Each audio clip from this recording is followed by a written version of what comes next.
What's good? What's good? What's good, everybody? What's up, baby? What's up with it? All right, do a quick mic check. Mic check. Trust. Say something. Mic check 1 2 1 2. Bring me back to my rapping days. Hold on, baby.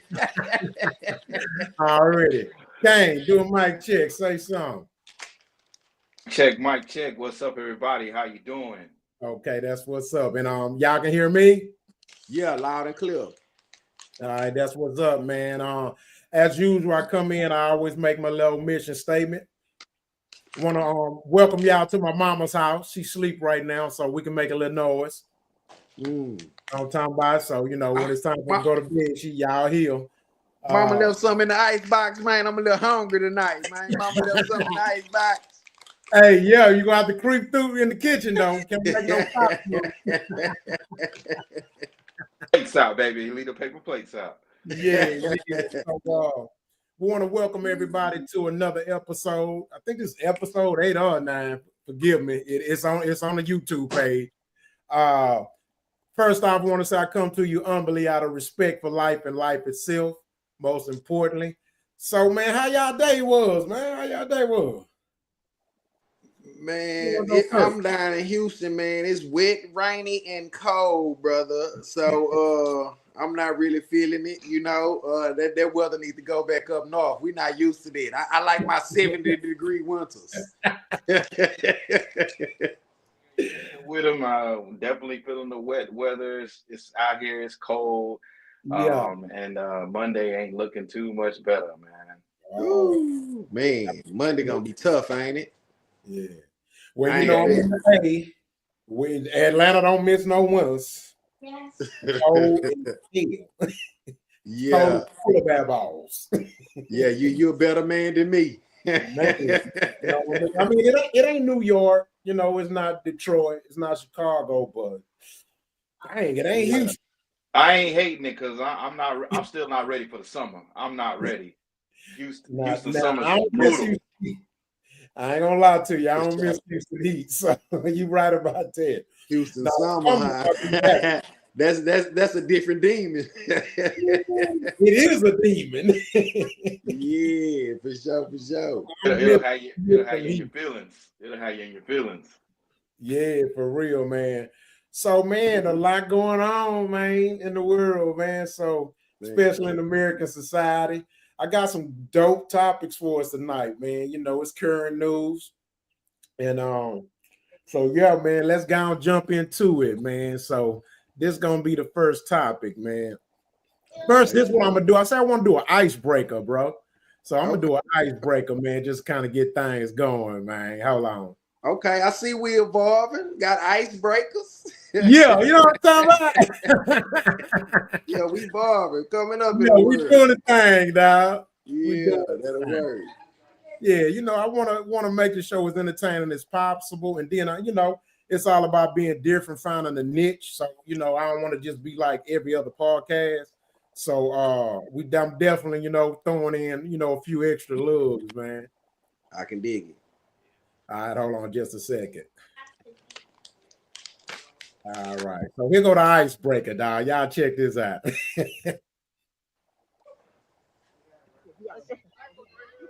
My name is Kenny. I'm from Mississippi, but I'm in New Jersey City. Who can knock me out? Not you, Shape Diggy.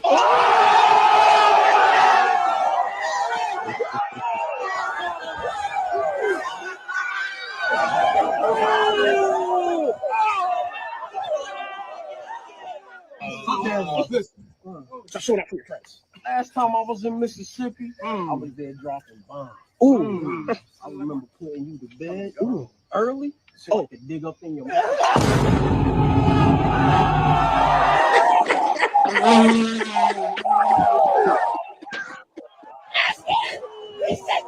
Your mom. Your mom. Your mom. Oh my God. What the f you doing? My name is Kenny. I'm from Mississippi, but I'm in New Jersey. Wow. Yeah, man. Yeah. Hardest line of the century, man. So here's the question. Who won? Pops won, hands down. He can't. Pops. Come on, Pops won it. Pops won, and he's drinking the Capri Sun and eating the fruit snacks right now. Bro, when I saw this, I ain't lying, I died laughing, man. I say Pops killed them with the bars, bro. Yeah. Big facts. Ain't that how they said now? Big facts, man. No cap. I mean, real facts. Say, so listen to y'all kids out there that think y'all got bars. I don't care how good you is. You will lose a rap battle if you go against your pops. You're not gonna win, bro. You know what I'm saying? You can't win that. You can't beat that. That's a bar that's unbeatable. That's an unbeatable bar. It's unbeatable. Something getting beat up. All right, for man. sure. Yeah, that's an unbeatable bar. For sure. Yeah, so that was an icebreaker, man. So I'm gonna start adding icebreakers to it, man. All right, so we're gonna go. All right, let me see where we at. Man. So here's the next topic, bro. Y'all ready for this, man? Drop it. All right, so the next topic, there's this video of this female that went viral. She's not the first one to speak on the same type of subject, but it's new modern stuff, man. I don't know what to say sometimes about it. I'll be as shocked sometimes, but then sometimes I'm not shocked. So basically, it was this lady who went on a video and she was talking about an experience she had with a dude that she had met, but they hadn't went out or nothing yet. They were just having phone conversations. And so one day he decided, hey, let me send you some lunch money for work. You know what I mean? So I can get you something to eat while you're at work. And so he sent her the lunch money, but she wasn't pleased. She blocked him, and then she went online and went viral talking about the dude, and basically was like, "Hey, $30 ain't enough for her to eat." She was like, calling him brokey and what type of dudes is y'all out here and whatnot. So I'm gonna show the video so we can go from there, man. I know a lot of places I can go eat good for $30, but hey. Man, what? Stuff, man.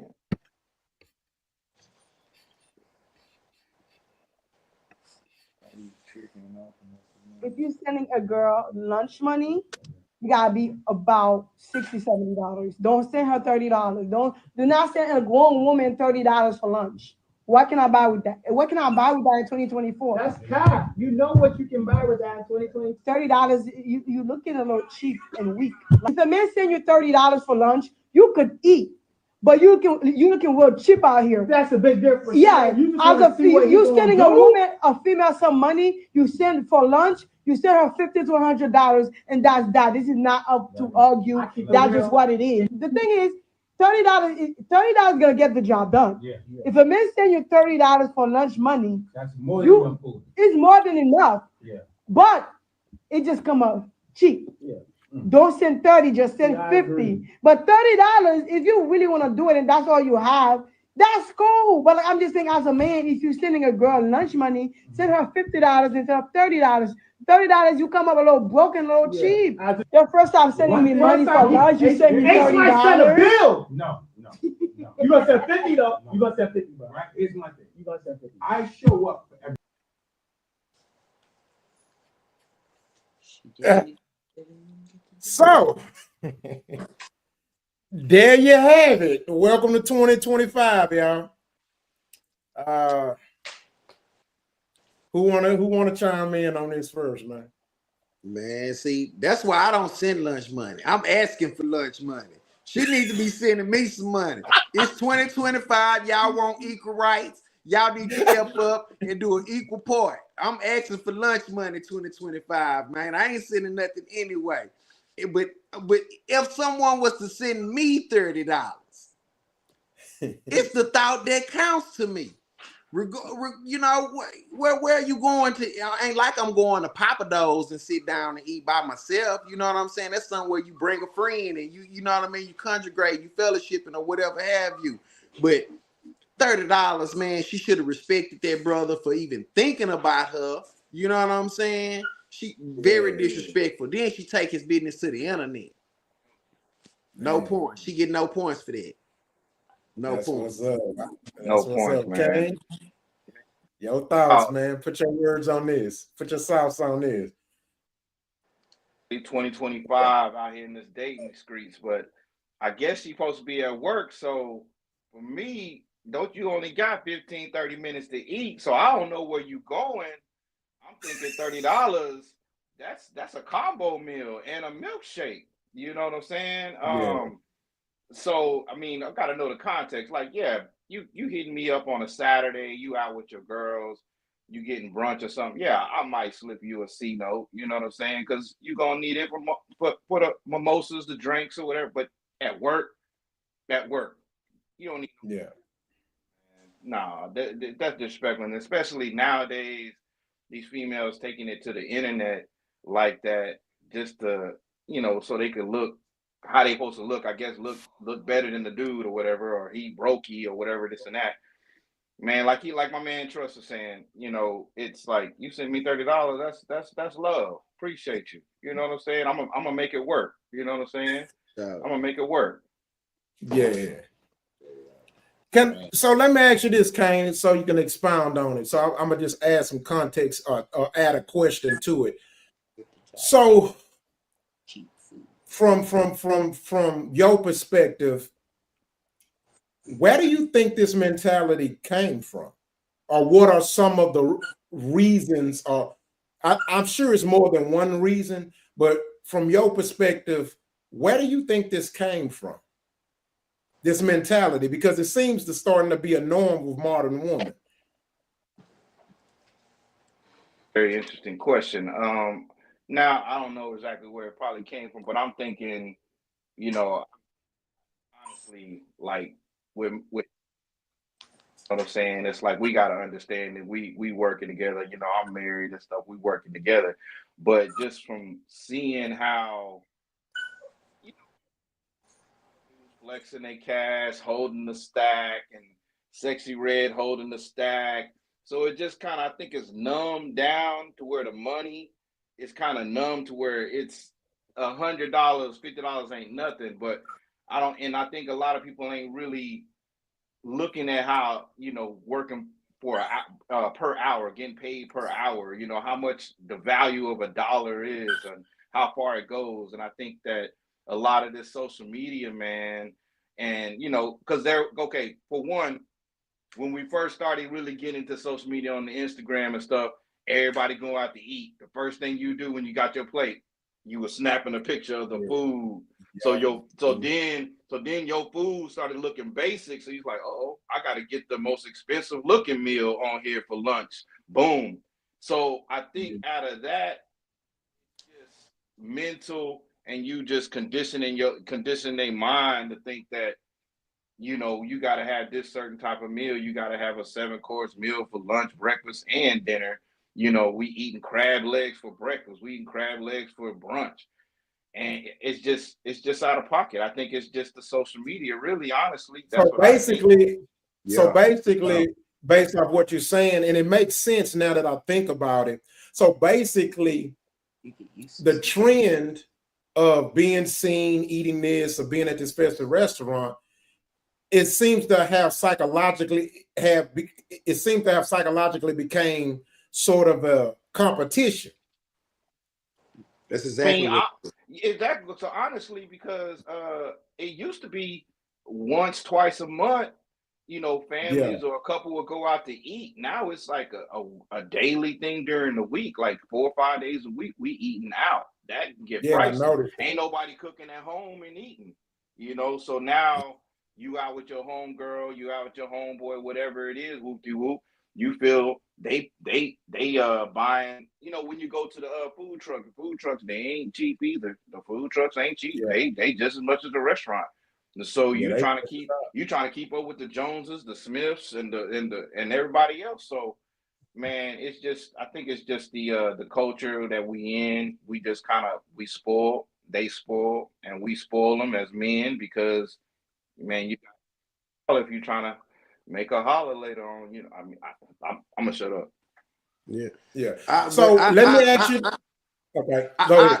I agree with King though. You know, social media has turned everything into this big old I'm doing it liver than you, or I'm doing it bigger than you, and I'm over here and you not thing. And it got people competing with something that don't even exist.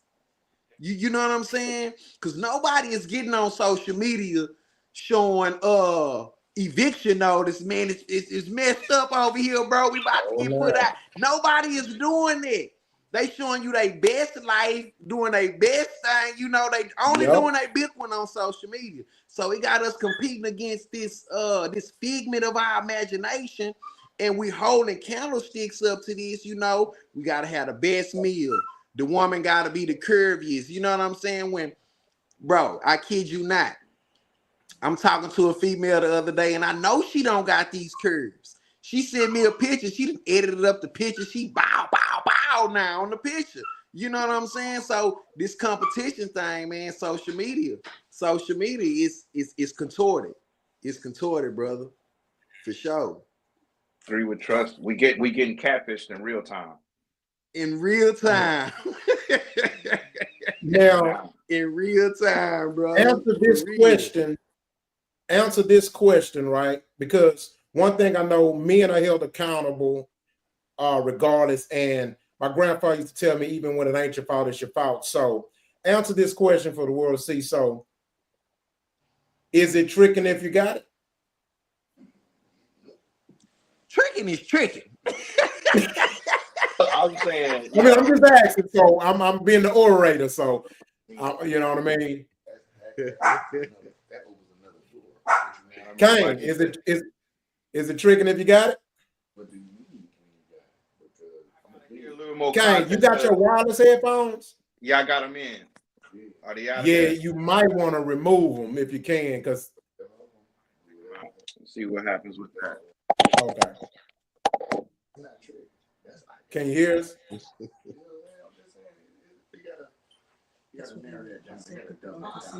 Man, I got an audience over here watching me tonight, man.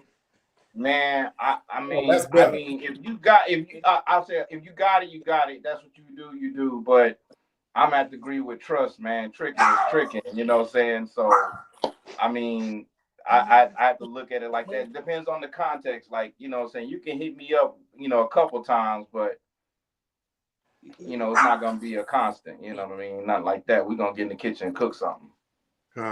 Yeah, I mean, I definitely agree too. Tricking is tricking. I don't damn if you got it or not. You know what I'm saying? Yeah, you know what I mean. You know, it's crazy when I hear stories like this because, for one, I know 30 places I can go eat good for $30. I know places I can go eat for half that and get some change back. And I want to say this to the woman out there, right? If $30, if a man gives you $30 for lunch, and your focus is on how much he gave you, and if you value if how much he gave you for lunch is more valuable to you than the thought, then you're a bum bitch. Yeah. Yeah, you're a bum bitch, right? Because it's like you not valuing gold, but you valuing copper. When we know gold is worth more than copper, right? And so, yeah, you're a bum bitch. Because if a man that haven't had sex with you, haven't went out on a date with you yet, and he found something interesting in you enough for him to say, man, I'm gonna send her $30 for lunch. It really been a cool vibe with the conversation. and you don't value that, then you're a bum bitch, because that tells me a lot about your value system. Mhm. And your value system is on the level of food stamps. Hey, and also, you don't know if I'm trying to see if you can make something shake. If you could work with that $30. It's a test. I want to see what you could do, because you might. It's a test. It's a test. You might end I'm up doing it to see what you gonna say. Mm-hmm. I'm sending you just this to see how you gonna react. Word. You know what I'm saying?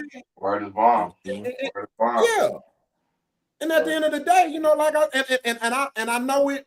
This may ruffle some feathers, but you ain't have to say it like that. Nah, I have to say it like this because it's the truth. You're a bum bitch if you don't value the thought over the amount of money that the man gave you for you to eat lunch. Because the last time I checked, I see plenty six-figure woman in the drive-through of Chick-fil-A.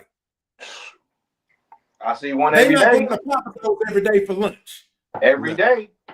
Every day. Yeah, for sure. So, and then you can look at the chicken, already tell, you know, I mean, I judge. So, you know what I mean? So I judge. I don't know about these other motherfuckers. I judge. You know, I was taught that you supposed to judge. I judge. I was taught you supposed to judge accordingly. That's where people fuck up. They don't judge accordingly. I'm judging. For sure. It's the reason we got judges. Judges judge you. Police judge you. Females judge you. You have to show everybody judge. And then, you know what's funny? Because when they say they not going to judge you, they finna judge you. So at the end of the day, hey, again, ladies, forgive me, but if the thought doesn't count, if you don't value the thought of a man giving you $30 for lunch, you're a bum bitch.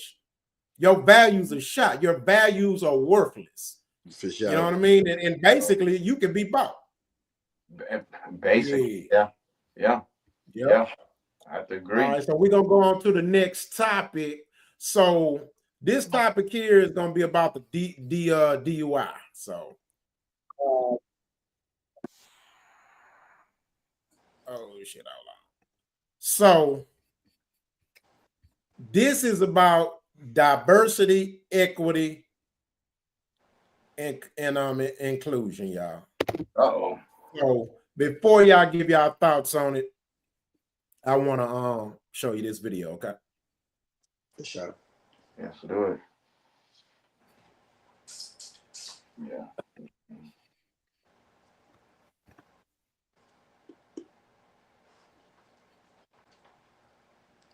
Fire her immediately, expeditiously fire this woman. This is the Los Angeles Fire Department Assistant Chief. Listen to this. You want to see somebody that responds to your house, your emergency, whether it's a medical call or a fire call, that looks like you. No, you don't. You want to see someone that seems like they're competent for what you need them to do. You want to see someone that looks like you to put out a fire. This is why it is critical that we focus on efficiency over diversity. But she wasn't done. It gets worse. It gives that person a little bit more ease, knowing that somebody might understand their situation better. Is she strong enough to do this? Or you couldn't carry my husband out of a fire, which my response is, he got himself in the wrong place if I have to carry him out of a fire. He got himself in the wrong place if I have to carry him out of a fire. So are you just going to look at him and say, well, you got yourself in the wrong place. Too bad, so sad, see ya, and walk out?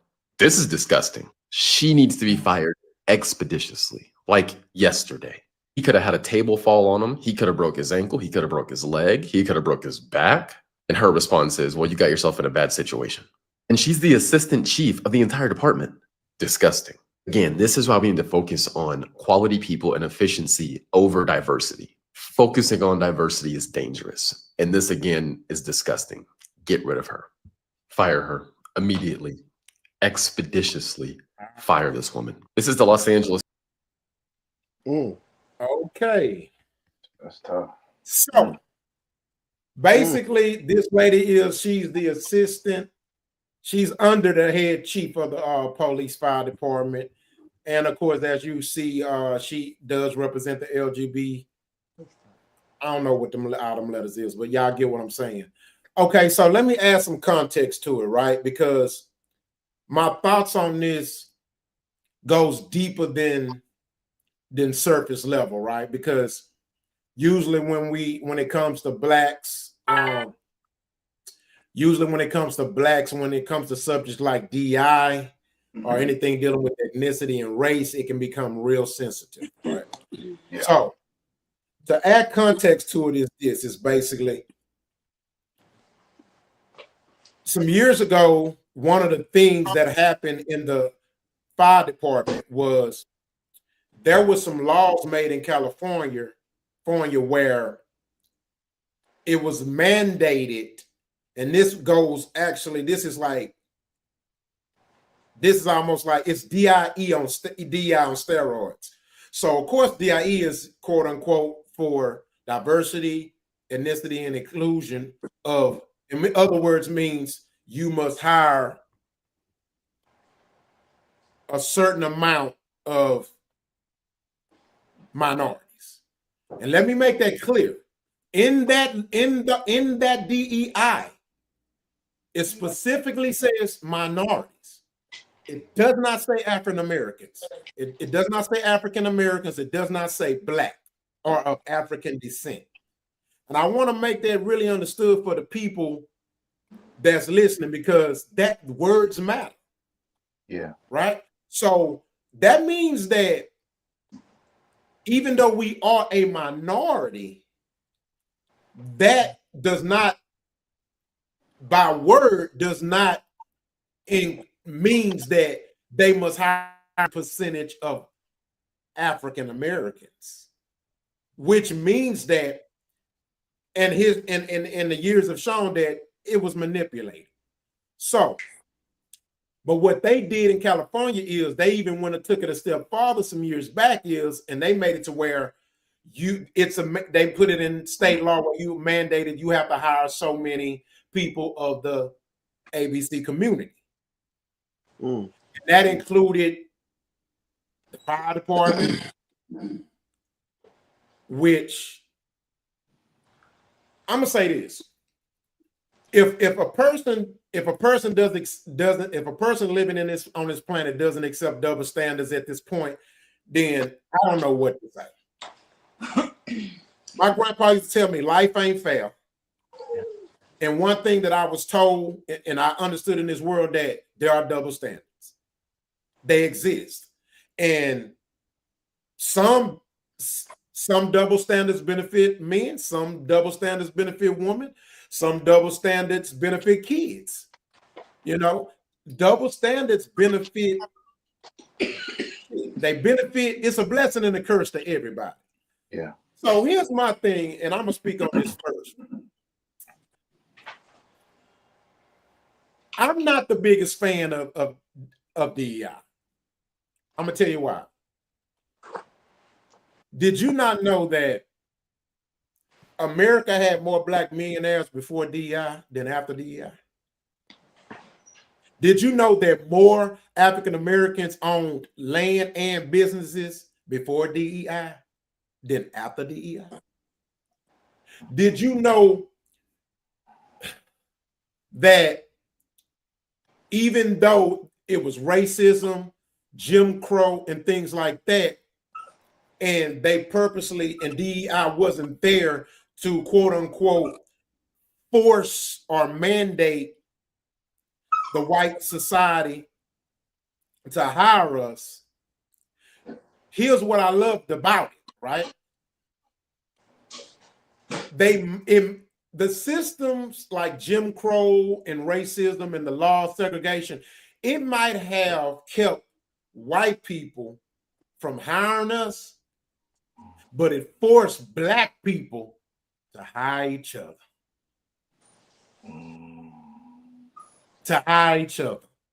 Now, here's another defense and another reason why I don't respect DEI. Who do Asians mostly hire? Asians. Who do Arabs mostly hire? Arabs. I mean, even all the way down to their wife. I mean, I got an Arab friend who owns about 4 gas stations. His wife working to start with him. His son work at the store sometimes. He in college. He go to Georgia State. But them his people. Might be his nephew. Might be his cousin. Might be his brother who just got their visa. But you want to know who they hiring first? They own. So I know we've been through what we've been through, but my thing is, why is it that we don't complain about other races that only hire their own, but we complain about when white people hire their own?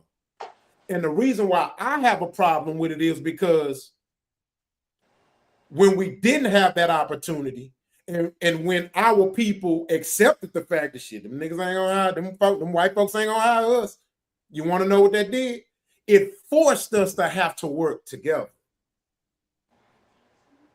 And now, with integration and DEI and things like that, clearly the record shows it hasn't fared well with us. All it has done is created resentment. And I get it. People's intentions can be just, but that doesn't make it right. Yeah. And at the end of the day, I'm sitting here looking at two people on this panel with me that I know personally. They may work for a company, may not or whatever, but it's one thing that I know just based off of two people on this panel. I'm looking, and plus me, I'm looking at three men that in their lifetime generated their own income, created their own money, didn't wait for nobody to give him a handout, didn't wait for no DEI. No. So to me, that's proof. And so, yeah, I have a problem with DEI, you know, and then I'm gonna tell you what's even worse. I have a problem, and especially, you know, it's one thing when Black woman is doing it, but I have a real problem with grown ass men whining about another grown ass man not giving them an opportunity. Yeah. What? I'm a grown ass man, dog. Mm-hmm. Because guess what? If you ain't gonna help me, I find a way to help myself. Or I go somewhere where somebody will help me. Yeah. You see what I'm saying? Yeah. And don't get me wrong, there have been a white person that helped me. But that white person helped me through the kindness of his heart, not because he was mandated to, not because they put a gun in his head and say, "Oh, you have to help this person." See, I take it like that more than force them to help me. Man, I ain't trying to make nobody. If I gotta force you to help me, man, I don't want your help, man. Man, yeah. But that's just my take on it. You want to go trust? Or you want? Yeah, you know, and like how she was saying, you know, if he got caught in the fire or he can't get himself, he just got caught in a bad place, you know. Wasn't that crazy? That's crazy. I'm not feeling it. I want the most qualified person. If I'm caught in the fire, I want the most qualified person to get me out the fire to pull up. Thank you. You don't care what color they is. I don't care. I wouldn't care. Not at all. You think I care if this man pulls me out the fire happen to be gay? I don't give a damn. You don't even, man, that's where I want to come in at right there. Is like, I agree with you saying with the DEI. Me, I'm looking at it as like, look, there's layers to this shit, layers to it. DEI, I feel like, is just more word salad, and also coming from the liberal side of not really wanting to face the problem, not really wanting to look at the root of the problem of why we had, you know, Dr. Claude Anderson write the affirmative action and trying to get more things for us. I think that it's just word salad in order to not face the problem. You see, because like you said, minority, these key words that be in there, to where we can go ahead and allow and say that the white woman is the biggest minority in the world. and that just and she gets to go sleep with the white man that ain't the minority, you know. And so then at the same time, this being is so crafty that he done made himself the minority by going ahead and becoming a woman, be trans. And so now he get to be a minority as a white man. And the DEI, I feel like, you know, diverse, equity, and inclusion is like, you guys added more words on here when my people, Black people, foundational Black Americans, foundational Indigenous Black American, I am, uh, what we've been asking for is equity. Equity. We all been fighting and talking about equality so we can be equal, so we can have the same kind of ice that the white man got. Just like goes back to what, you know, Rock was talking about, was whenever they neglected us and kept us out, we had to come back to self. And I like that and agree with that. But at the same time, we are in 2025 and we are all on this country together. And at this and like I said, I pull myself up by my bootstraps. I don't work for myself. I don't work for people. You know, I done felt ways that maybe I was overlooked because of my skin color, but I didn't ever let that stop me. I just kept it moving. And I feel like when she's saying this is gonna go back to my military days, like when she's saying, oh, he just wasn't in the right place for us to be able to get him out the building, because I watched the one where the fire girl was 130 pounds soaking wet, and she's saying it with fear, and she's a firefighter with the uniform on, talking about this equipment wasn't built for my size to use it. That right there in the military, that was so heartless and disrespectful. That was disrespectful in the military. That ain't even you can't, that ain't even an excuse, because I was in the military with men, with women, and as far as their sexual choices, I have no idea. I have no idea what their sexual choices were, but we all were tasked to do the same job. We were all tasked to get it done. It didn't matter if you were a girl or white, black, short, tall, fat, skinny. You had to make your 2 miles in 3 minutes. You had to do 15 pull-ups. And if you're a girl, I think it was like 9 or something like that. But the point was, I believe that we're stuck in this word salad of trying to make things look right. And then piggyback off of what you said, Rock, about being fair. I teach my kids this. Life ain't fair. Life ain't fair. We make it fair. I make life fair because I create things for it to be fair for me. But life ain't fair.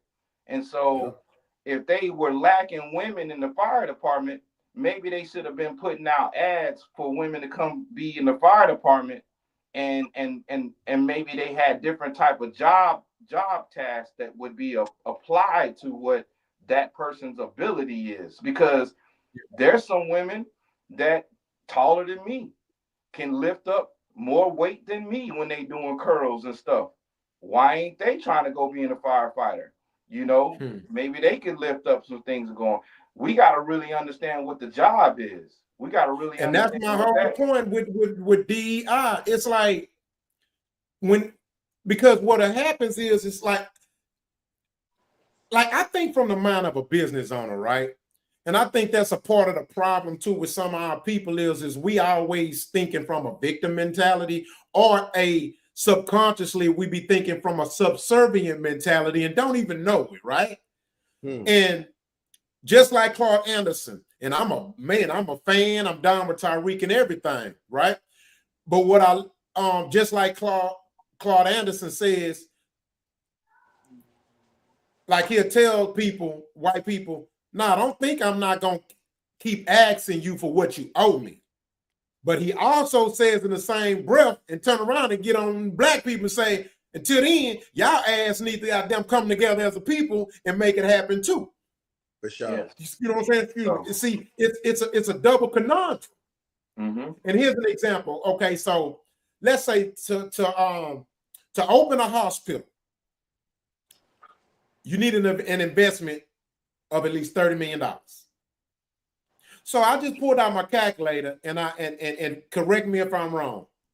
Now it's estimated 44 million of us, but I'm gonna say estimated 70 because you know half of us don't fill out the census. So I'm gonna say 70 million, right? So, so $10 times 3 million African Americans is $30 million. That's one hospital. A bottle of Hennessy costs more than $10. A sack of marijuana costs more than $10. A drink in the club costs more than $10. 2 gallons of gas don't run you $10. Think about that. So let me ask y'all this, right? I'm gonna think twice about giving somebody a bunch of my money if in my mind they ain't gonna do nothing but F it off. Yeah. Let's be honest. Yeah, for sure. To an extent. You know what I mean? Like, I'm not even gonna give my kids no money just to what you want this for? What you gonna do with this? Man. At least tell me what you're gonna do with it so I can know, and then I can make the choice to accept. And if it makes sense to me, then cool. You know what I'm saying? And so that's one of the issues that I have. It's like, I'm gonna tell you what a wise man taught me one day. He said, you want to know why it's hard for Black people to get their just due, right?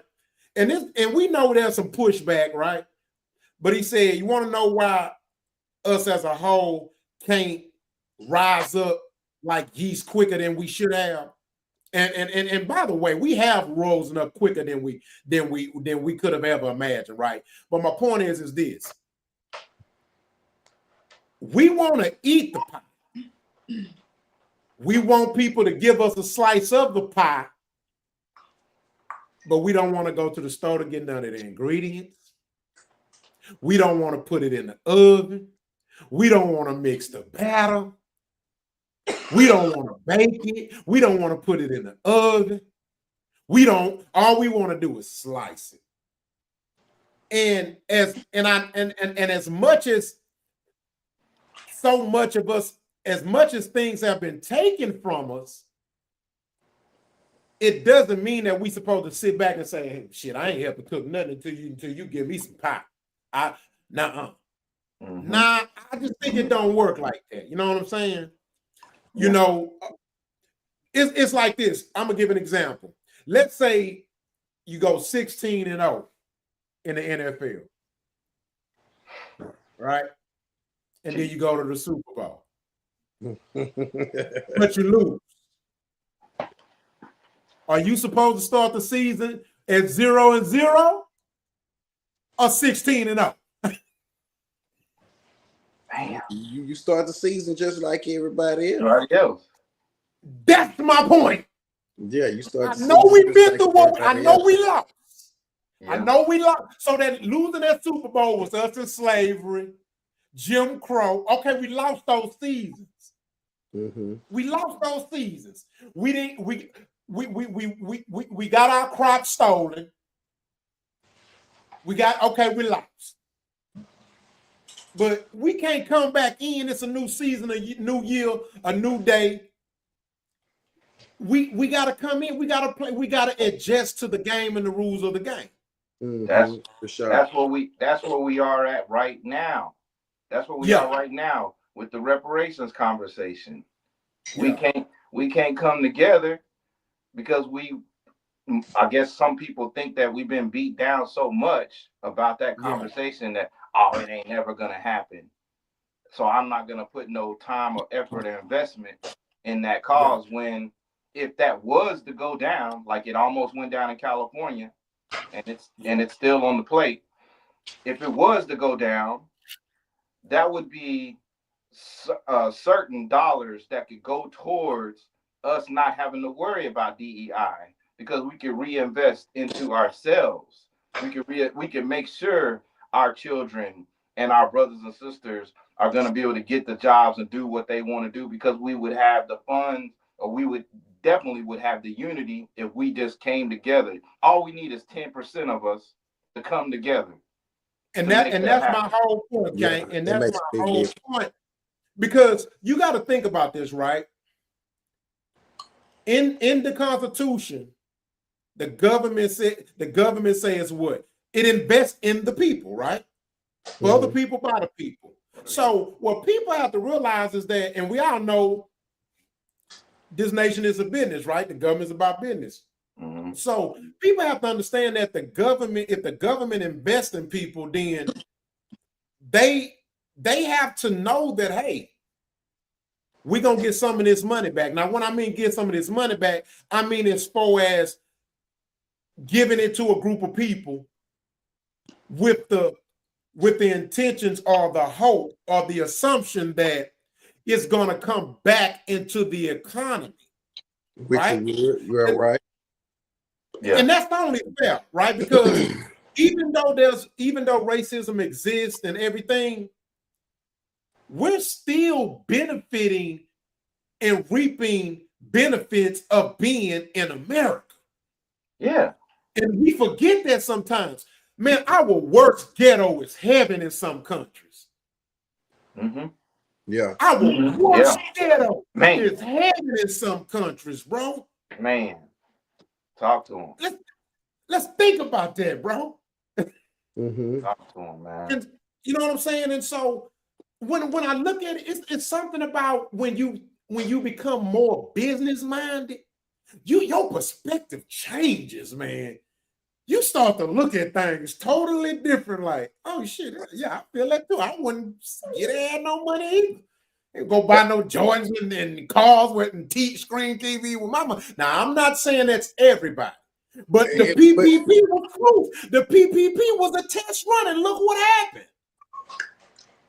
But regardless to what I do with my money, if you owe me money, what I do with it, you get what I'm saying? I feel what you're saying, but whatever I choose to do with my money, it's like, okay, if Jake down the street owe me $1,000, and Jake paid me my $1,000, if I choose to go throw it all in the club, make it rain, that's my $1,000. That's your $1,000. No, you're totally right. You're totally right. You get what I'm saying? So I feel like America don't have the right to say, I'm not gonna give you your money because you're not gonna do right by your money. And that's totally. That's here's totally. The thing. And here's the thing. You're right? But here's my point. You got to think about how catastrophic it would be if a government give a nation inside a nation of people $20 trillion. And it does not. Because let me tell you something. Let's be real. Give Asians give Asian Americans $20 trillion. Give Hispanics $20 trillion. Hell, give them nothing, and look what they do. Yeah. I did the math. Go ahead. So my point is this. Think about the catastrophe that could happen. At that point, it will be understood and accepted, and you cannot argue that the value of a black dollar is no good. Bro, that would suffocate us, bro. That will suffocate us. Think about that long term. What do you mean the value of the black dollar would be no good? What do you? Okay, it's already low, right?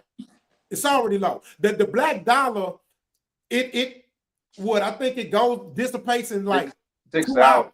It's like 6 hours. Yeah, 6 hours. Okay, so you're saying it's not circulating throughout the black community? Exactly. Okay, It will suffocate us financially, bro. We own nothing. We own nothing. We own nothing as a people. We have no products. Nothing that's going to give us an ROI. Nothing's going to give us a return on investment. Nothing. Our commodity is making children. That's our commodity. We keep making babies out of wedlock. We keep making more and more babies. That's what we pass down. We're not passing down the wealth and the knowledge of what we really need to be doing. you know. And just like you said, we got 3 to 400 years of payments that's owed. So whatever trust want to do with his $5.6 million that he's owed because of his ancestors that were slaves that need to get reparations, let alone what was Reconstruction or Jim Crow. If he wants to go blow that whole 5.6 million on a party, that's what he has the right to do. Because guess what? This payment is due. It gotta come back. This is 400 it gotta come back. Let me give you an example. Yeah. How many of y'all have ever watched the show Shark Tank? A couple times, yeah. I've watched that like seasons of it. So you know in Shark Tank, you got people that come in, right? And you got all these investors. They got the money. Oh, they got the money. And guess what? And not only do they have the money, they have the connections. They got the banks, they got everybody on their side, they got the distribution, they got what they don't have, somebody else have, or they'll team up like, hey, you want to get in this together? And so here's how the Shark Tank work. They come in, and what do you have to do? You have to sell them, right? So guess what? This is black people. When we're talking about asking for this money, right? We're the product, right? And so let's say we're the product on Shark Tank. Let's say they some squeegee or something, some new age squeegee or something is, and I'm saying this, it'll change the lives of Americans. And ever had this complicated and you want to get this fixed? You want to know what convinces the investors to invest in them? It's not even the fucking product. It's the person who's selling the product. Yeah. You got to convince them that the money's gonna come back. Right? You got to convince them that the money's gonna come back and that I won't lose. And you also got to convince them of the logic in it, right? Because you got to remember, these people already got money. They don't need your invention. Yeah, for sure. Yeah, they don't need your money. Yeah. And so plus it's a wartime tactic because we behind enemy lines. Why am I gonna fund the enemy? Exactly. So because you already got these things in place, right? So the whole goal is what I'm saying is, even though they owe us and stuff like that, at the end of the day, you can't go into the bank and say, give me a loan for my business because y'all motherfuckers owe me, man. No. You can't walk to Wells Fargo and say, give me a loan because y'all owe. They're going to say, man, security, get this son bitch out of here. But you have to look at it like that, bro. They can't, you want them to just go into the reserve. Well, you want them to go print up some more money. They don't even have no money, to be honest with you. We print the money. All I'm saying is, bro, it's like, give the government as a whole, we have to give the government a legit reason to at least say, man, okay, so let's say they want to give it to you. Let's say the government truly wants to give black people this money. Just because I want to give it to you don't mean I'm going to give it to you. You got to convince me that it makes sense to give it to you. Why should I have to convince you to pay your tab? That's like running. That's like going to eat. You get up and run out. I shouldn't have to convince you to pay your tab if you know you owe. Hold on. So let me ask you this, B. Let me ask you this. Hold on. Let me ask you this. Okay. My granddaddy robbed your daddy for $1,000. I gotta pay you that money back, nigga? Because I don't have to. Now I can do it out of my heart. Okay. Your granddaddy. Your granddaddy. All I'm saying is this. They have a way to say, I don't have to give you this. Justifiably. Okay. What is the that's just let's go ahead, King. No, go ahead. I'll let you say go ahead. To everything there's a price, right? There's a price. Even crimes against humanity. There's a price to that. You know what I mean? The Jews went through the Holocaust. The Jews got their money. The Jews got their money. Even right now, as they going to war in Palestine right now, Biden is constantly sending money over there to their plight. But that's pimping, though. So come on, man. You know they're not giving them that money. They buying infrastructure. They're buying power. Come on, see, that's what I'm saying. It's a business. Let me say this about your granddad's land and the $1,000 that's old, and you don't have to do. The thing is what we really dancing around and what we talking about is the study of the effects of why you need to pay back. Because that granddad's land, that's all of America. And let me show you, Mr. America, why my study of the effects of slavery, the effects of Jim Crow, how it's permeated throughout everything. The reason why we have urban crime centers, the reason why we have medical apartheid, the reason why we have even something that's called homeless and unemployment is because of the effects of you not addressing a certain people and a certain crime that was done. Because last time I checked, most of the black towns that was established, most of the black people here right now that's trying to reestablish Black Wall Streets across America, we're reinvesting into America, American neighborhoods, American communities. Those tax dollars are coming right back into the community of America. And that's why I love what was going on this year in this campaign, because my mind was saying Black folks are going to have to some kind of way accept that they are part of American fabric. That we're America. Exactly. That's my whole we can get that study where we can get that study done, that HR 40 done, that's been around since the 80s, that Nancy Pelosi keeps pushing back, so we can say, this is why you owe. This is our. We're Americans, bro. We're Americans. We're Americans. And I'm part and of. We have to accept that. And I'm born part of a community that's getting what you guys are talking about. I am federally recognized Native American.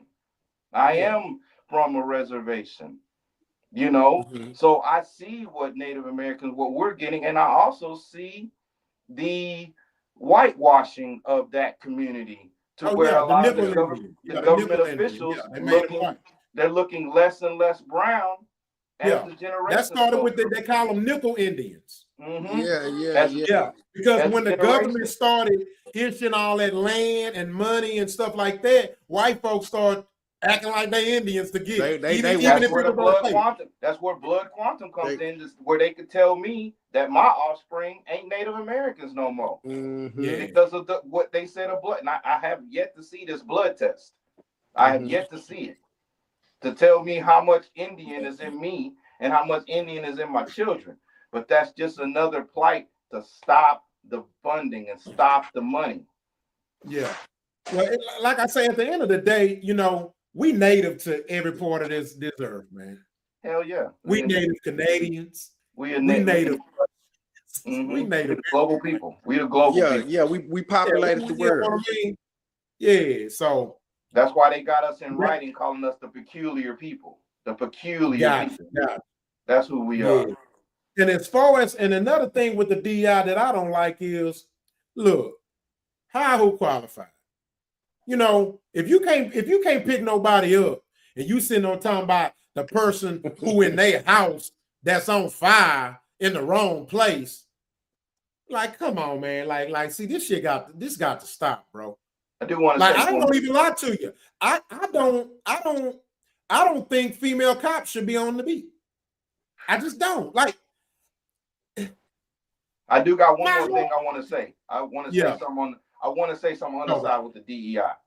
Now, the other side with DEI that I want to say is, if we're worried about getting into schools, admission, if we're worried about getting into a certain job or a certain industry because we think they're not going to let us in, I believe that we as a people need to start raising our kids just to bum rush these industries, so that way we can have those influences, because there are certain commercials, you know, Nike and Adidas, there are certain hospitals and health insurances that need to understand what it means to be in a Black culture, what it means to be a pregnant Black woman having a child, and all of those things that goes along with it. So when it comes to like those kind of things, I believe DEI, or the essence of it, I don't even think we need it, but the essence of it, we need to get ourselves in. We need to get ourselves in there. And if it can't get in there, we need to make our own.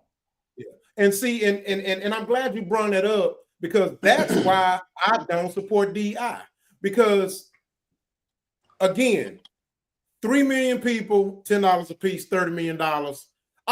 That's one hospital.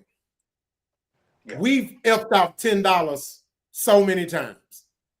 And so for me, it's like complaining about, it's like getting mad because somebody don't want to raise my kids. They my kids. Man. They my kids, man. Like, you know what I'm saying? And even with the education system, we should have kept homeschooling our kids anyway. Mm-hmm. You know, and to piggyback off that, here's where I hold men accountable, but men gonna get held accountable anyway. Yep. I was talking to Trust the other day, and I said, it's something special about me that when my back against the wall, man, and it's not that I need pressure, because I don't like it. My goal is prevention. I want to prevent from having to get pushed against the wall to get something done. But man, it's something special that comes out of me, man, when my back against the wall, man. It's something special about me when I don't have that many options, man. It's something like a superpower come out of me when the odds is against me. And what I've noticed, if you go through all the history, we invented the sundial. We invented everything. We invented more things under slavery than white people did as slave owners. Do you know how crazy that sounds? So right. We was able to invent more things with less than the people who had it in abundance. We was able to buy land. We was able to buy land in slavery. Huh? We were buying land more than we buy land now.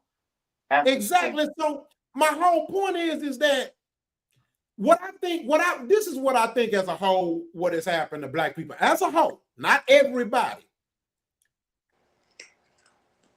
We quit in the 8th round.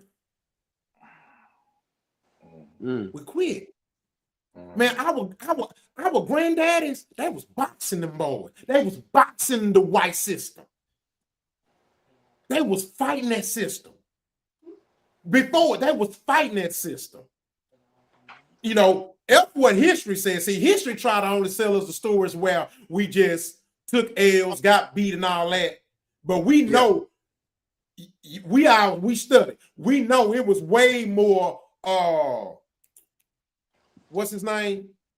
Nat Turners. It was hundreds of Nat Turners. For sure. Thousands. For sure it was. Daily. It was thousands of Nat Turners. Mm-hmm. You know what I'm saying? You had the federal something in Louisiana, where the Black veterans who had came home for war, they built a coalition and they was fighting the KKK. To the point to where the KKK, it was certain neighborhoods that the KKKs wouldn't go in because they knew them boys had soldiers. Mm-hmm. Yeah. You know what I'm saying? And so I think that's what we're missing, man. I mean, we started the free lunch program, you know, things like that. But here's the crazy part. We can get to, and this is where my real big flex come at proving my point with DI. You know, we have shown that we can come together, but we'll come together for everything but some money. Come on. So we have proven We have shown in every facet of life, oh, black people can come together. We can protest. We can riot. We can come together for a birthday party, a club. We can come together when little killer get out of jail. Oh yeah. We can come together for to smoke, to play dominoes. Restaurant. Man, if you talk about coming together and putting $10 together to get a $30 million hospital, everybody got a question. Everybody got a question. Well, what y'all, who in control? Who gonna be managing it? No question. No question about the $600 black cat Jordans. No question. Yeah, no question.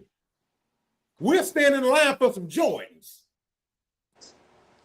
But we won't come together. Right. We'll come together for everything. Oh, man, the black parties be deep, don't they? Oh, everybody showing their ride. Everybody fighting for attention. We come together for that barbecue. That's why we all have to embrace that we Americans, man. Because it ain't nothing for everybody to put $10, $20, $30 in on to go get a few bottles and some barbecue. On somebody, and look, and they gonna help you cook that pie. But they don't want to help you cook the American pie, though. For example, let me give you an example. Yeah, don't it? Let me give you an example, y'all. Majority of African Americans don't either don't know nothing about stock or don't own no stock. Yep. Yeah, for sure. We literally have a machine. America has a machine that creates profit. We'll buy the Jordans, 20 pair of Jordans, but don't own one share of Nike. But you know, if you knew better, you do better. You know, I was talking to a brother today, and we was talking about how we all took economics in high school. And when we took economics in high school, they didn't teach us how the stock market worked. They didn't teach us about credit or leveraging your credit to go and buy a business. This wasn't taught. And plus our parents didn't know. You see what I'm saying? So that's why where the problem come in. The burden falls on gentlemen like us, because we have the knowledge. We know better. It's up to us to teach our kids and start producing a change that we're looking for, and making other brothers aware of this is the route we need to go. This is what we didn't learn. This is what we need to know. Because me coming up as a child, all my parents preached to me was graduate high school, get a job, work hard. Yep, that's it. Slave mentality. And that's why a lot of this falls on us. That civil rights generation and their kids, they let us down. Because some of them that was on the affluent, they got what they wanted. They got the house, they got the mortgage. They know what they call it? Segregation by integration.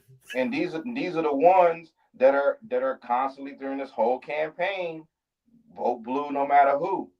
Because they already made it in their mind, they already got it. So they left it on our generation, on us, to fix this thing. And we have to be that change. We have to be that change. Gotcha. Like you said, we can't quit in the 8th round. You know, we can't exactly. We gotta keep fighting. Until life I'm gonna drop this one last tidbit, because I like how y'all put that quitting the 8th round. It's a book I got up here on my shelf, Think and Grow Rich. And it talks about stopping 3 feet from gold. That's my favorite part in that book. 3 feet from gold, man. Yeah, for sure. Yeah, and to anybody out there watching, hey, Think and Grow Rich. That's the book. Get it. Good book, for sure. All right, so we're gonna go to the next topic, man. Man, that was a good one. Yeah, that was good. Yeah, that So I'm finna put on a clip. I'm gonna let Anton, my boy Anton Daniels, man. I want to give a shout out to Anton Daniels too, by the way. He's definitely one of the guys that has motivated me and helped let me use this platform to get some exposure. I've been on a few of his shows. Also, I have supported him back as well. I went to the live show in Atlanta when he came down here. I met him and 2K. Me and 2K, we chop it up all the time. So shout out to 2K. He doing big things. Y'all go subscribe to his channel. Go subscribe to Anton Daniels' channels. I just want to give, people their roses because, you got these people who they're very successful and we're thousands of miles apart, but these guys saw something in me. And also to Q, she's from the 8, so she the one who helped me get on the show, and for these people who we met online, and for these people to see something in me to give me some type of shot and give me a chance to get exposure, I appreciate that. Because as y'all know, it'd be the people closest to you who don't help you. So shout out to Anton Daniels, shout out to 2K, and shout out to Q Island. All right, so let me let my boy Anton spit, man, and then we gonna kind of expound on this, man.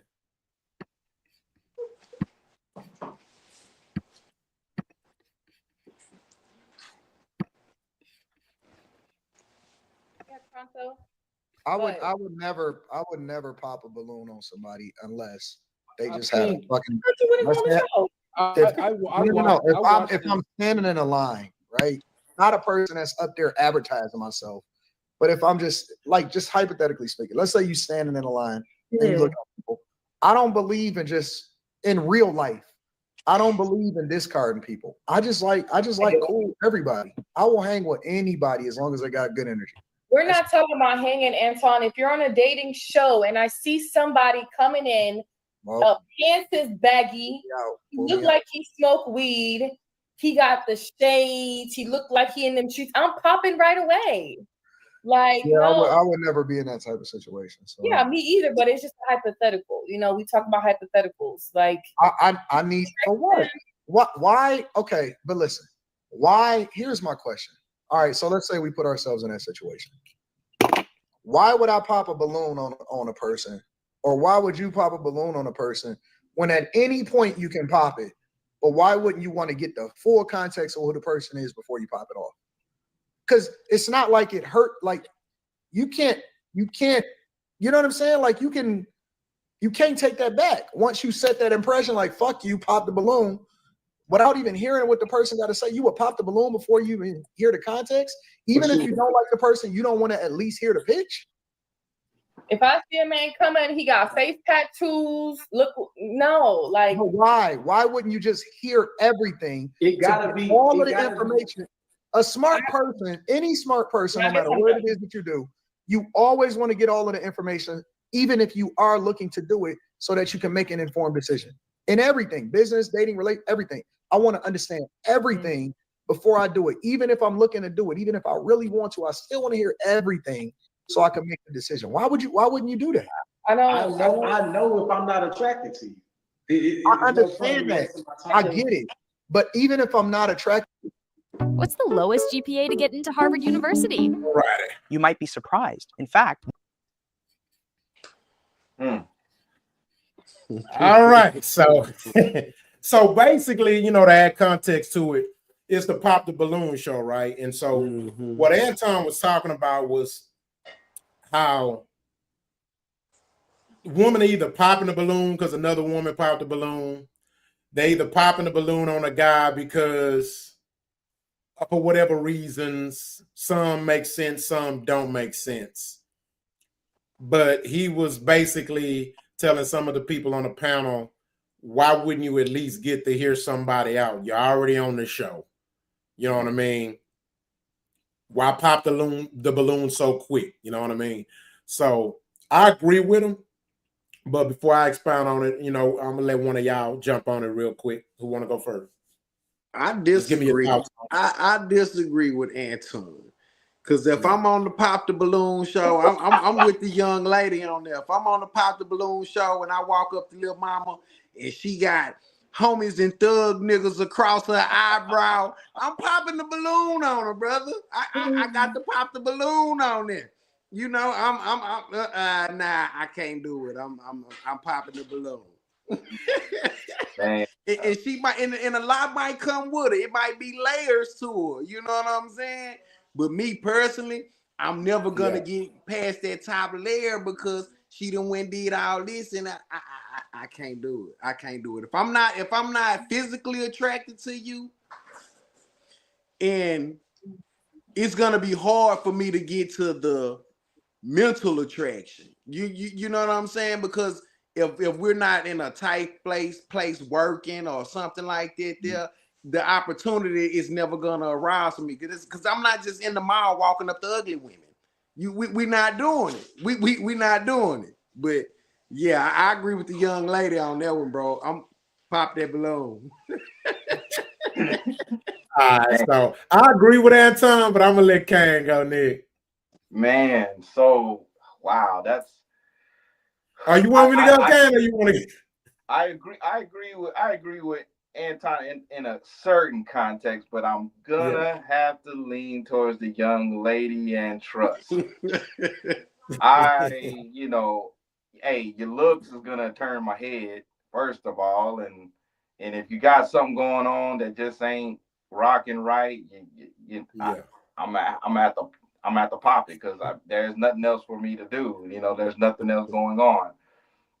But in the context of what Anton's saying, like I can see if he's saying like I could kick it. He's like I could kick it with anybody. I could, whatever. Yeah, we can kick it with anybody. You want to get to know them, but this context of the balloon pop is a dating thing, just like old girl was saying. So if we're talking about just humans and meeting humans, like yeah, you can look like whatever. I'm gonna let you talk. You know what I'm saying? I'm gonna find out who you are. I'm gonna find out what's going on. Now after you talk and you're like, I'm into serial killers. I'm like, well, I'm gonna pop. I'm gonna go this way. You know what I'm saying? You know what I mean? But that's it, man. Nah, man. Yeah, I can't just. Nah. We ain't going up to ugly folks to talk to them. Okay. So here's why I agree with Anton, right? The reason why I agree with Anton is because this has definitely been one of the issues that I've had when I would meet, a female or two online or in person and we get to conversating, right? So when it comes to getting to know someone, a lot of times females come into it with the mentality like, okay, I need to know, my focus is, are you going to be my man? Right? That asks questions with that, with that intent. And I always tell females, you're usually running a good guy off when you do that. You're usually running a successful guy off. You're usually running a man with a level of discipline off. You're usually running a man with a schedule. He's a planner. He's an alpha male off. Here's why. Because a businessman, he treats everything like a business, right? And there's even an African proverb that says, love is family, family is a business. The minute you start treating your family like a business, you lose your family. Your first business is your family. God gives you your first business. And so one thing that I had to learn as well, because again, I didn't know, I had to learn and figure it out. I had to realize that when it comes to a woman and choosing a woman, that's a business decision.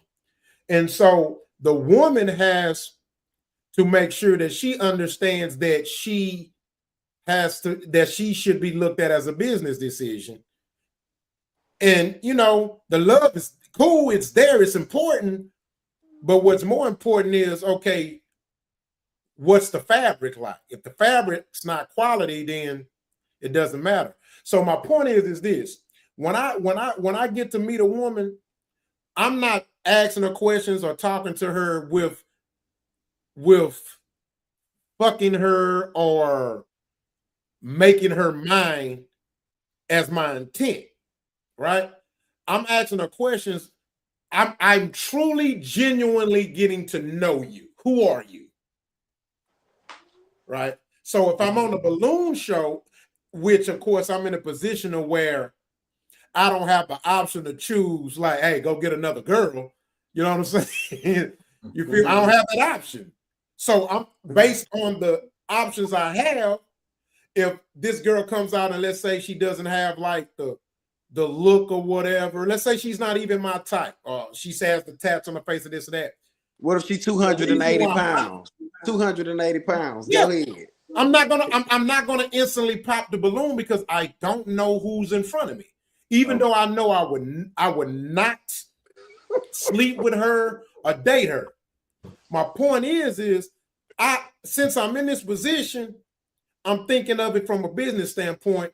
Let me ask her a few questions, see what she do, which is with the normal questions. She might be a singer. Shit, I might not want to fuck you, but shit, I can use you on a hook in the studio next week. You see what I'm saying? So you never know what someone has to offer that may benefit you other than fucking or dating. And so that's what Antoine was alluding to. And I totally agree. That's exactly my mindset because I don't have to fuck every girl I meet. So even if she's attractive and fine and got all the looks and everything I want, I don't have to fuck her. I don't have to. If there's something, if we're not vibing or clicking on that level to where I want you to be my girl and you want to be me to be your man, then I'm okay with finding other ways to use you. And if there's other ways that you can use me, if you can find a benefit, if we can find a benefit in using each other other than what clearly isn't going to work as far as sex and us being attracted to each other, or if we're attracted to each other, your vibe, you just might not be it. You might can't cook or something and not trying to learn how to cook, but you could do some other things. You might be good at taxes. Okay? You might can get me my max, then we can go on and about that note. So my whole thing is I just learned to look at women from a business standpoint and not so much just, focused on what they can do for my bottom head. You know what I mean? Yeah. And I get it. Looking at, I see where you coming from on it. You know what I'm saying? That you don't necessarily have to look at the woman like that. You know what I mean? Yeah. I'm looking at it through the eyes of this is a dating show, so this is somebody I'm gonna be dating. Exactly. You know what I mean?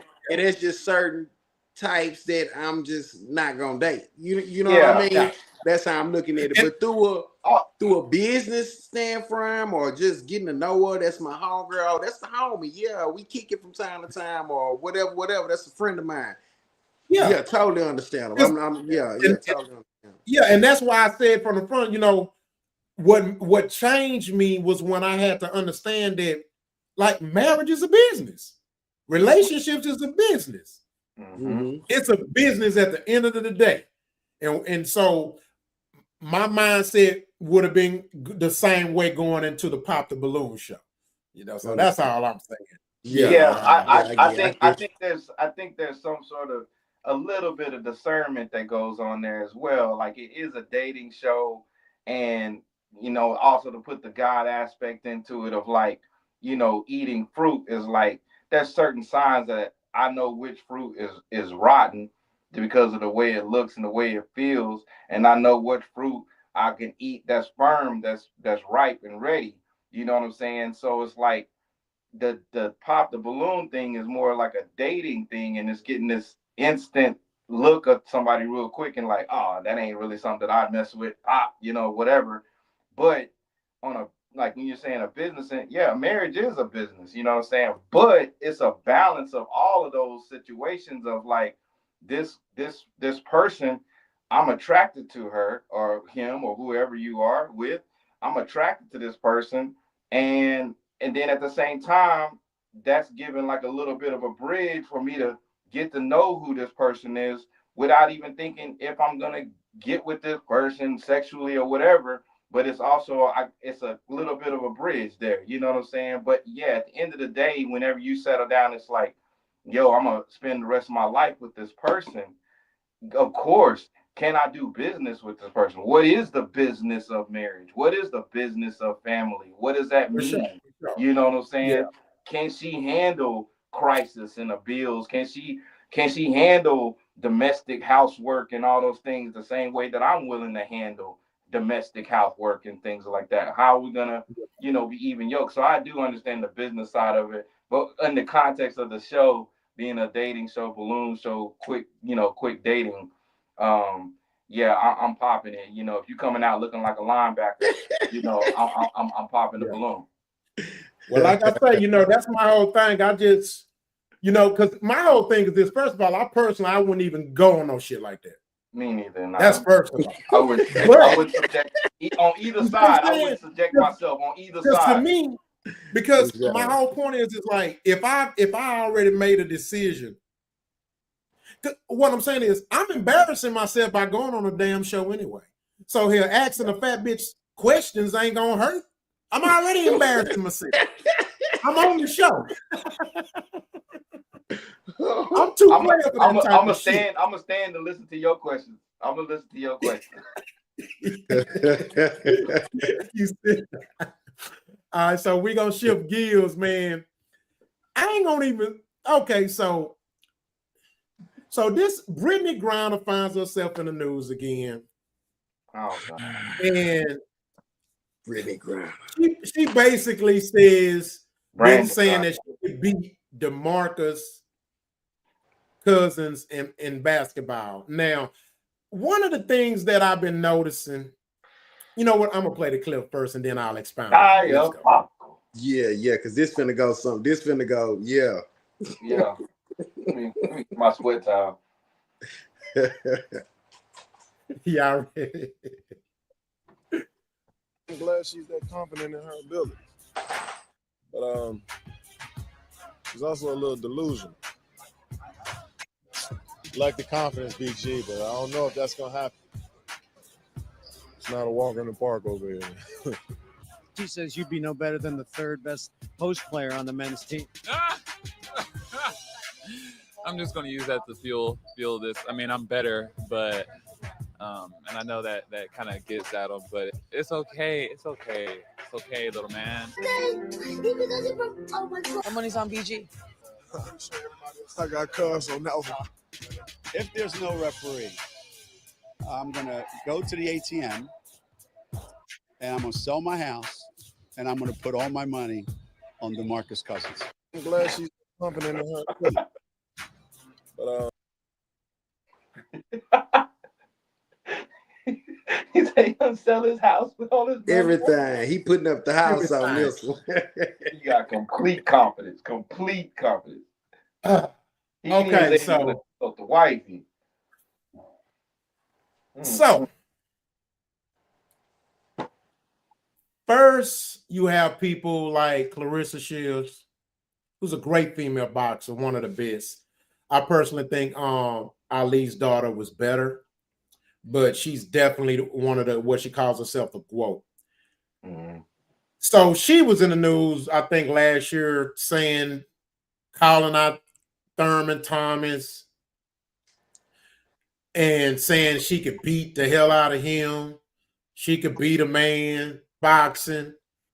Keith Thurman.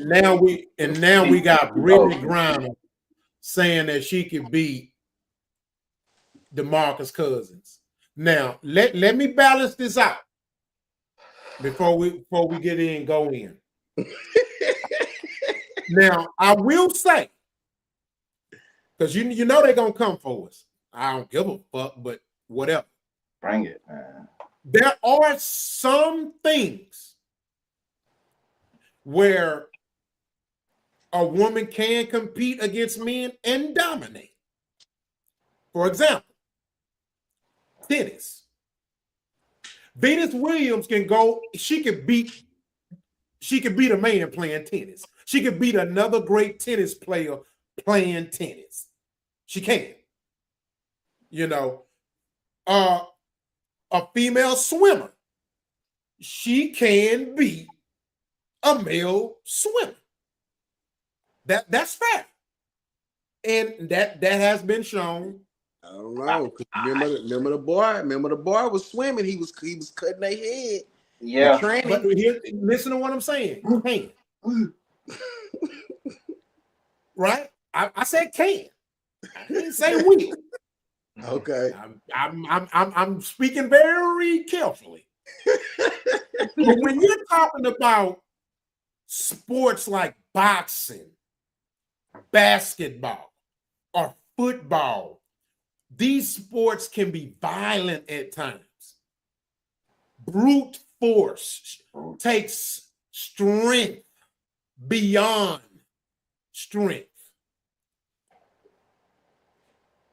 You know, here's my thing, because it's actually deeper than sports, right?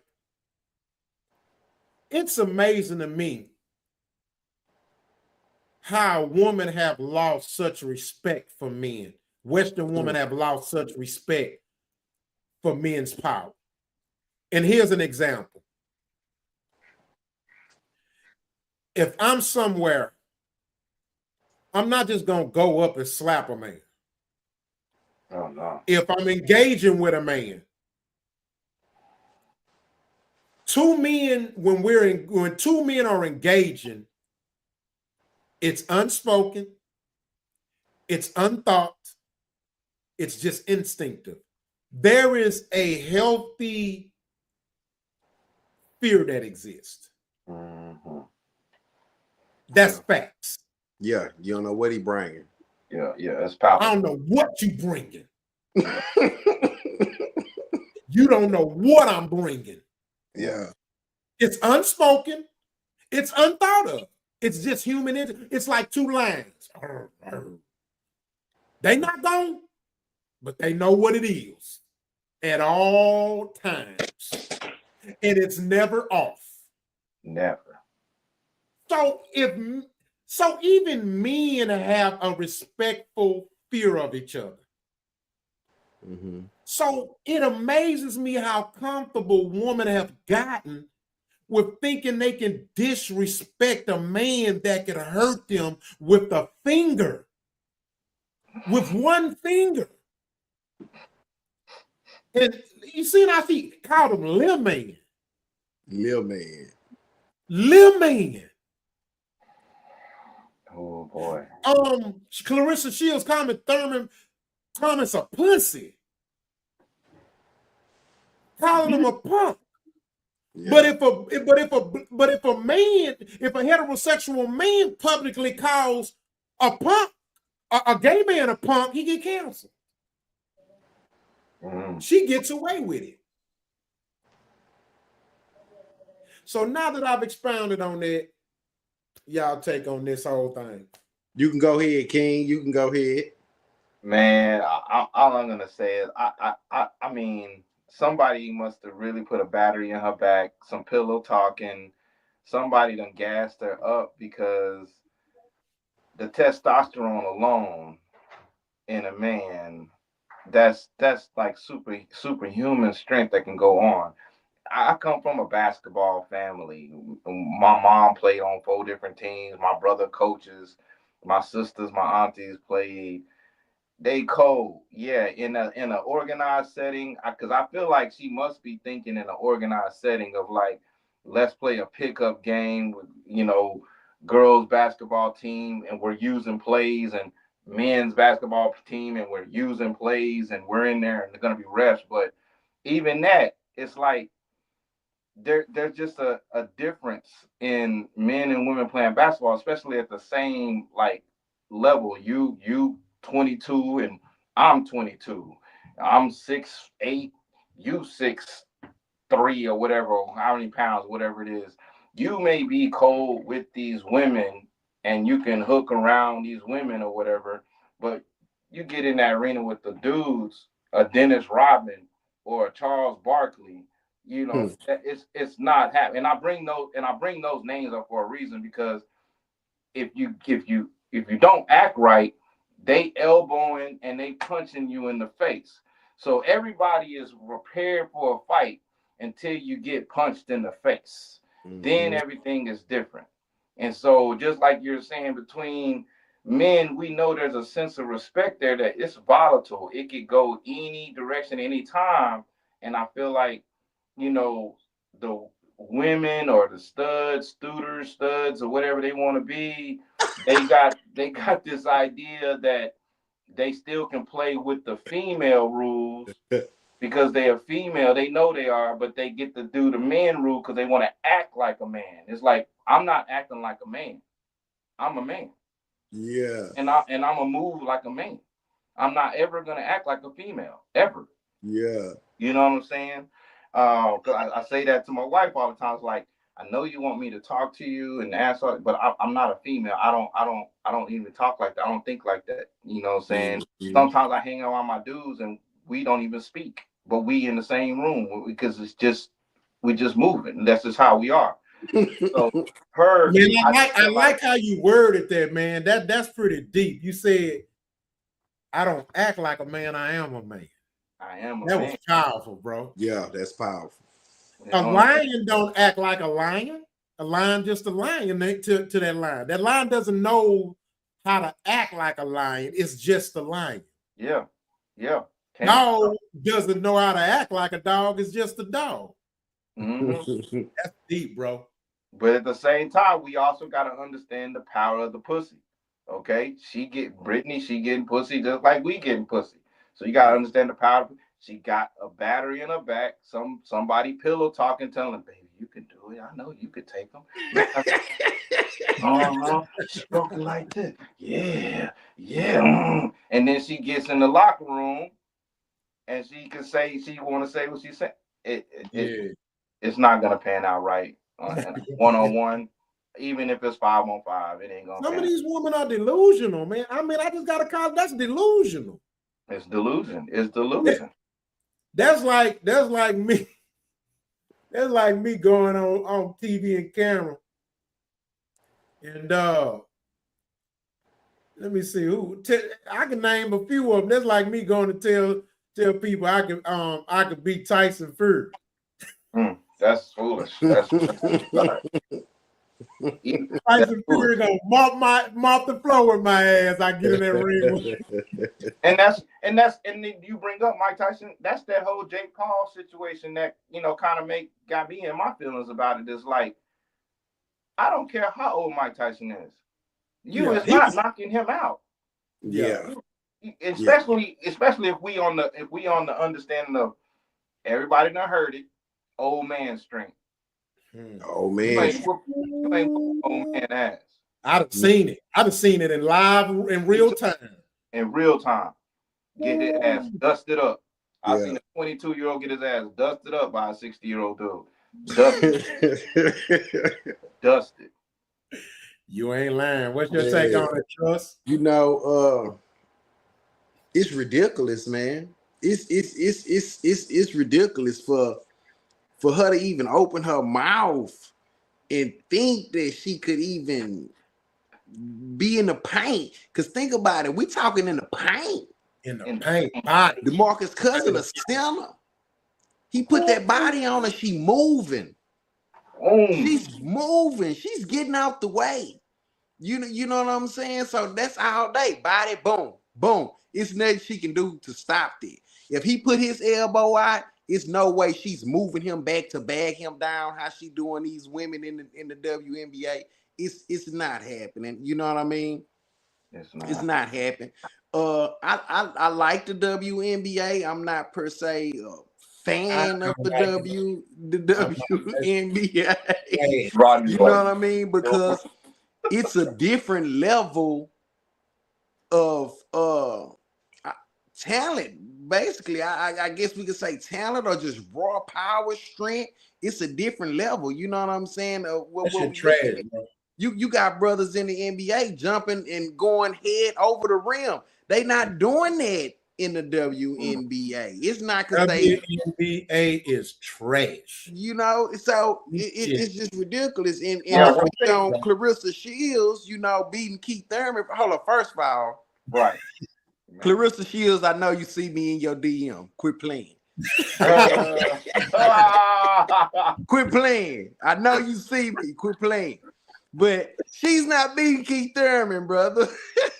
No, sir. Boy, Keith Thurman to give her ass whooping she won't come back from. Man, what will end her career? In her career, he will hurt her badly. He will hurt her Mm-hmm. badly, man. And it's just, it's ridiculous. And before they come for us, like before they come from us saying what we're saying, like, look, just stay in your lane. we playing men's basketball. Yeah. Y'all play women's basketball. Yeah, for You know, sure. just stay in your lane because it don't have to intersect like that.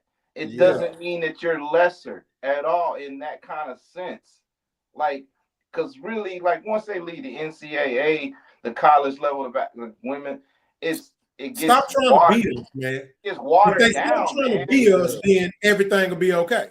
And if Brittany Griner had that where she could, She want to be say somebody called say she daddy played and shit. DeMarcus Like, Cousins, if she had that, the WNBA would have different kind of ratings because we'd be trying to watch it because it'd be grizzy, it'd be gritty, but it ain't.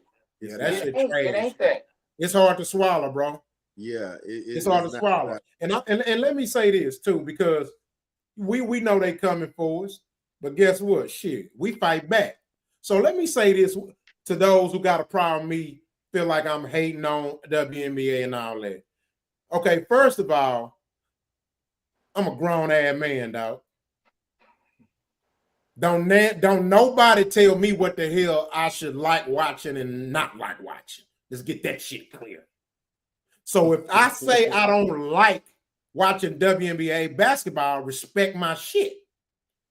I can't get mad at you for telling me what the hell you don't like. That's your damn TV.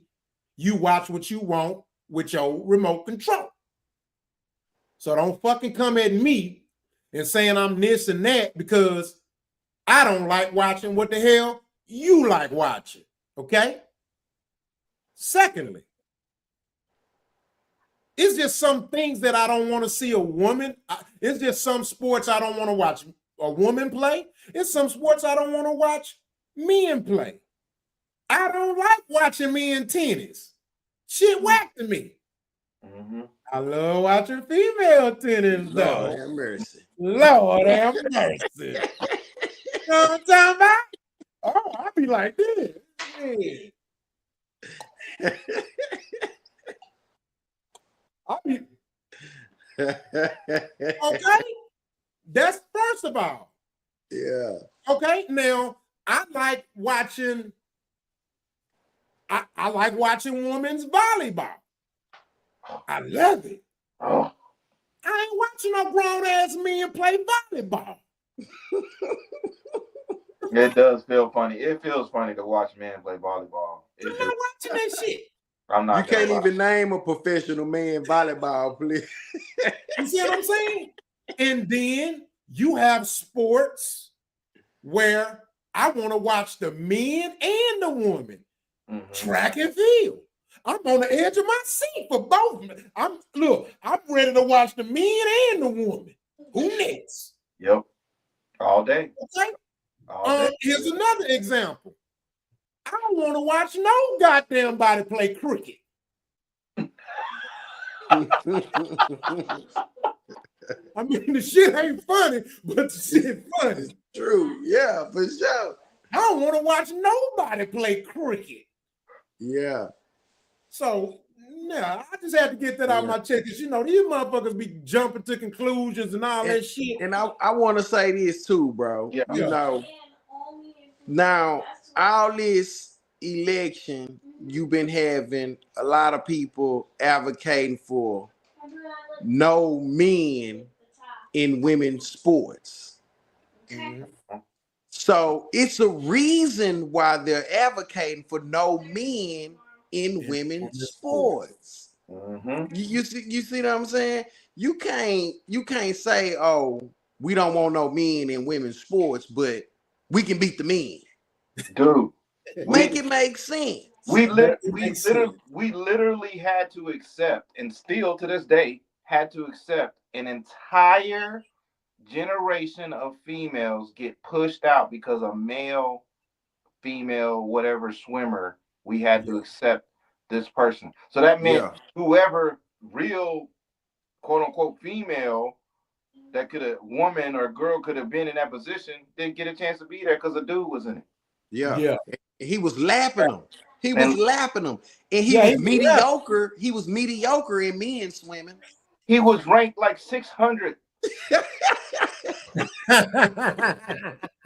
And while we talking on that, to bring it back to WNBA, you must have seen it, Rock. You must have seen the WNBA before because you say you don't really want to watch it.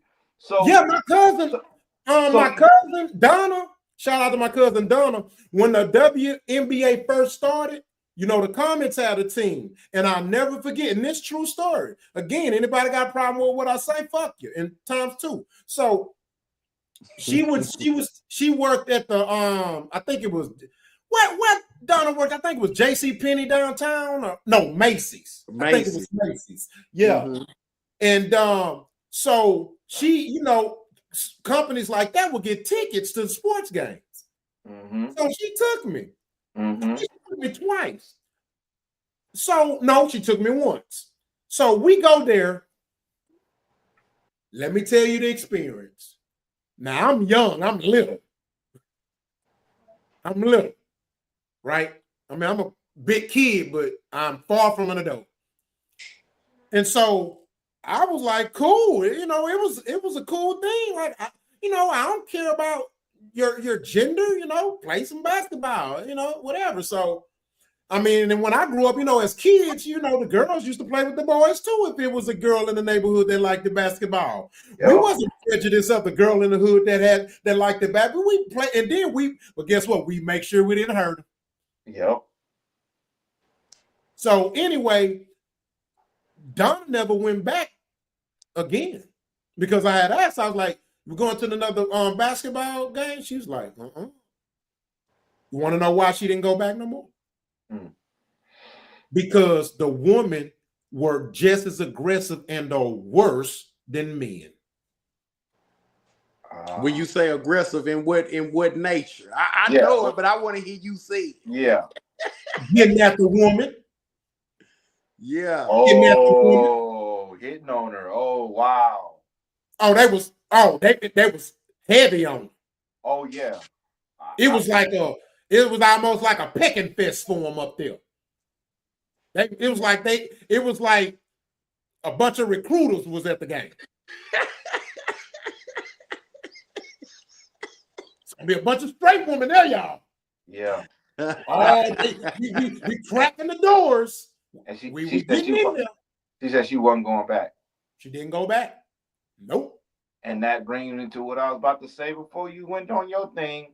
I was gonna say, who out of men and out of women watching the WNBA?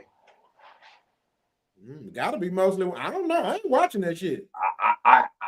You could ask women if are they watching the WNBA? Like, they're not even watching that shit. That's what I'm saying. Like I can ask one of y'all gonna catch the game? Are y'all gonna catch the NBA game? Whatever. Y'all probably yeah, I'm probably gonna catch it. Whatever. I know so and so. Start naming names. How many women are naming names? Even they don't support it. How you gonna get mad at us for not supporting it, but you don't support it? Right. If you ask the woman, say what you doing tomorrow night? Oh, nothing. Hey, got 2 tickets to the game. You know, to the basketball game. Oh, for real? Yeah. Well, we're gonna see the Rockets? Nah. We're gonna go see the Comets. Trust me. She gonna be like, damn, I thought he was gonna take me to this NBA game. I think they need to. I think they fundamentals should go back the way the NBA fundamentals went, like the Harlem Globetrotters, the exposition games and stuff like that. Maybe lower the rim a little bit where they will be dunking or something. And they like that. Lower the rim, they don't want to do it. And then they don't want to do it because they think it's we trying to make them feel little or unfair. No, and I'm like, no, we're trying to bring excitement in it because I do like the fact of like what they're doing right now. I think they're trying to make a gymnastics kind of professionalism sport for us to watch in the entertainment wise, like a WNBA or NBA, but with gymnastics. You know, I can see that. So that way, gymnastics who are in college and school can go to a higher level of sports and do something with it. I like that idea because I mean the WNBA is needed because you do have college women's basketball and they should go somewhere. You know what we need? You know what they need? We need a professional volleyball. Now I think they do have some of them. Yeah, they got professional volleyball. Yeah, they got professional. No, they need to push it. I bet you a female professional volleyball league will do 50 times better than the WNBA. Hell yeah. Hell yeah, it will. Actually, I think they do got that on TV right now, new coming out. Because me and my wife saw, we was like, hey, I want to check that because we really like volleyball. Like, yeah, I want to check that out. You know? But now, it's something fun. It's something fun and exciting. It's fast paced. This WNBA with the 10-foot goal, and it's there's no excitement. No excitement. There's no excitement. Here's my theory. You know, you want to know what I think they should do, or what I think should happen to make the WNBA more digestible? To be more feminine. He about to pull a Charleston White. He about to pull a Charleston White. Say they need. Here's the thing. Watch this. I'm gonna blow your mind, right? So check this out. The men in the NBA, they more cooler than the woman in the WNBA. See, when the man dribbled the ball, he had a tongue out. He walking, man. When some of the men, when the men in the NBA dribble the ball down the court, they be walking the ball down the court. They be walking like they on a runway.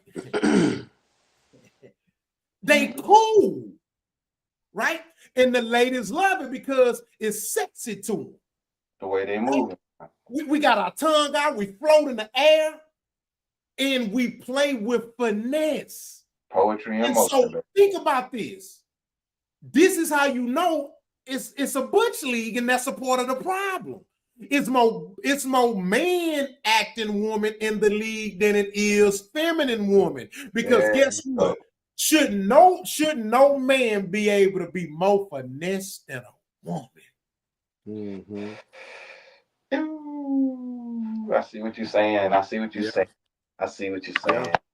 They need a touch of femininity. They need. It's not feminine enough. But I'm gonna say it, and look, and let me fix my word. It's not finesse enough. Because the men, we finesse the game, even in the hood. Nigga, we look good. We gotta look good when we take this shot. Because look at the ballers that you're gonna be watching right now, the NCAA, the female ballers, the ones that we like Juju. She cold. But she fluid though. The way she moves, she moved. And then you're gonna have those who are gonna say, well, she kind of moves like a dude because she finessing, she smooth. But we sit here saying they need to put more feminine. So it's like you said, it's the finesse. It's the finesse thing. Just finesse. It's just the finesse thing. Yeah, because to me, when you say finesse, because the men are not feminine, but they finesse the game. They're finesse when they play. So all I'm saying is they don't have to be feminine. If you look like a lady, shape like a lady, just finesse. Just add the finesse. But they be trying, it's like they be so masculine. They run down, they hard, they make everything they do hard. Like it's just hard, they dribble hard. They move hard, they always gotta go boom, boom, and it's like. But look at the women when the ratings do spike. Look at the type of women that make the ratings spike. The Lisa Leslie's, the Candace Parkers. You know what I mean? It's women with real women. Real women. You know what I'm saying?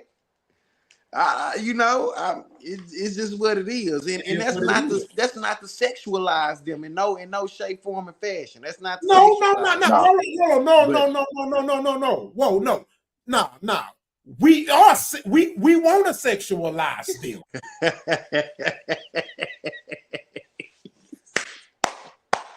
The fuck?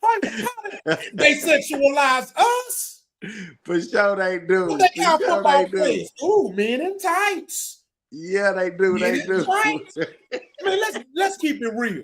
Them girls getting wet when they at them football games and them basketball games. Yeah. They wet. Ooh, I didn't know he was that tall in person, girl. He huge. For sure. Oh, No, yes. hunt. No, we Straight hunt. sexualizing too. We're humans. We're animalistic by nature. No, no. Well, say, man, we got another show in the books, man. Can't let them know who you is, man. I already told him. But Oh, you got wow. Man, hold on. Booyah. Oh yeah, I want to appreciate both of you brothers, man, for bringing me on to y'all show, man. I really appreciate this. This is great. Again, my name is Kane King. I'm a movie director. I'm a father. I'm a husband. I have a show called Hugh Is Out. You can reach me on IG at Kanite, which is CAYNITE, or you can go check out my TV show that's on Prime Video, and we're on IG as well, which is at Hugh. It's HOUWOOD series, Hugh series on IG, and we're doing really well. And yeah, that's who I am, man. This is great. Thank you guys for letting me be on your show, man. For sure. And I want to add to that too, Kane. I want to say thank you, brother. And but I also want to use you to prove a point.